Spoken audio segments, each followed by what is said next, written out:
बदलते लाइफस्टाइल की वजह से आजकल लोगों में खून की कमी यानी एनीमिया की समस्या तेजी से बढ़ रही है। इसका असर हर उम्र के लोगों पर देखने को मिल रहा है। एनीमिया होने पर मरीज को थकान, कमजोरी और सांस फूलने जैसी परेशानियां हो सकती हैं। वैसे तो एनीमिया के कई लक्षण होते हैं, लेकिन आइए आपको बताते हैं इसके 3 प्रमुख संकेत जिन्हें देखकर इस बीमारी की आशंका जताई जा सकती है। साथ ही जानते हैं एक्सपर्ट की राय। हेलो दोस्तों, मैं डॉक्टर रोहित कपूर, मैक्स में हेमेटो-ऑन्कोलॉजिस्ट और बोन मैरो ट्रांसप्लांट फिजिशियन हूँ। आज हम डिस्कस करेंगे अनीमिया क्या होता है, इसके क्या कॉजेज होते हैं, क्या इसके सिम्टम्स होते हैं, क्या इसका इलाज होता है।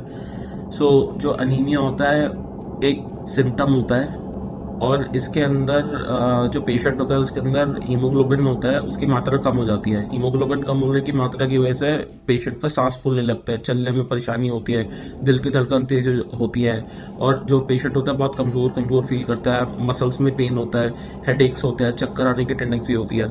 तो ऐसे में या तो जो अनीमिया होता है हीमोग्लोबिन की कमी या आयरन की कमी की वजह से हो सकता है, B12 की कमी की वजह से हो सकता है, फॉलिक एसिड की कमी की वजह से हो सकता है, या फिर और कॉजेज होते हैं जैसे कि ब्लड का टूटना, जैसे कहते हैं हीमोलाइसिस, उसकी वजह से अनीमिया हो सकता है। कभी कभी गट होता है, जो हमारा पेट होता है, उसके अंदर भी ब्लड लॉस होने की टेंडेंसी होती है, उसकी वजह से भी अनीमिया हो सकता है। कभी कभी हमारे बलगम में ब्लड आना, जो कि टीबी जैसे, और कभी कभी कुछ सिम्टम्स होते हैं जिसके अंदर बोन मैरो के अंदर ही ब्लड सेल्स नहीं बन रही होती, या एक्सेसिव ब्लड सेल्स टूट रही होती हैं, उसकी वजह से भी एनीमिया हो सकता है। तो ऐसे केस के अंदर जो अनीमिया होता है उसका जो इलाज होता है वो डिपेंड करता है कि किस कमी की वजह से अनीमिया हुआ है, या फिर ब्लड लॉस हो रहा है, या फिर ब्लड टूट रहा है। तो अगर अनीमिया ब्लड लॉस की वजह से हो रहा है तो हम अपर एंड लोअर जी एंडोस्कोपी करके उसको रोकते हैं और गैस्ट्रोएंटरोलॉजी वाले डॉक्टर को रेफर करते हैं और साथ के साथ आयरन और फॉलिक एसिड और हेमेटिक सपोर्ट देते हैं। अगर ब्लड कम रहा है तो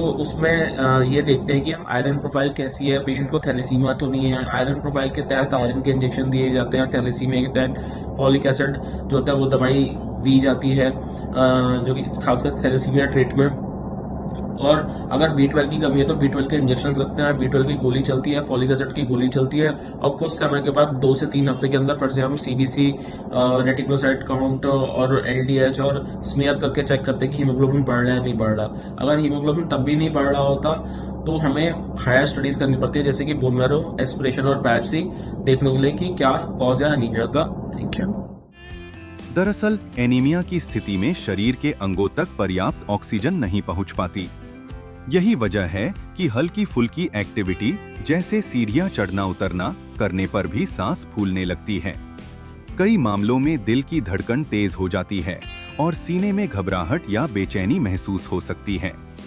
इसके अलावा खून की कमी होने पर त्वचा, होंठ, जीभ और नाखूनों का रंग फीका या पीला पड़ सकता है, जो एनीमिया का एक अहम संकेत है।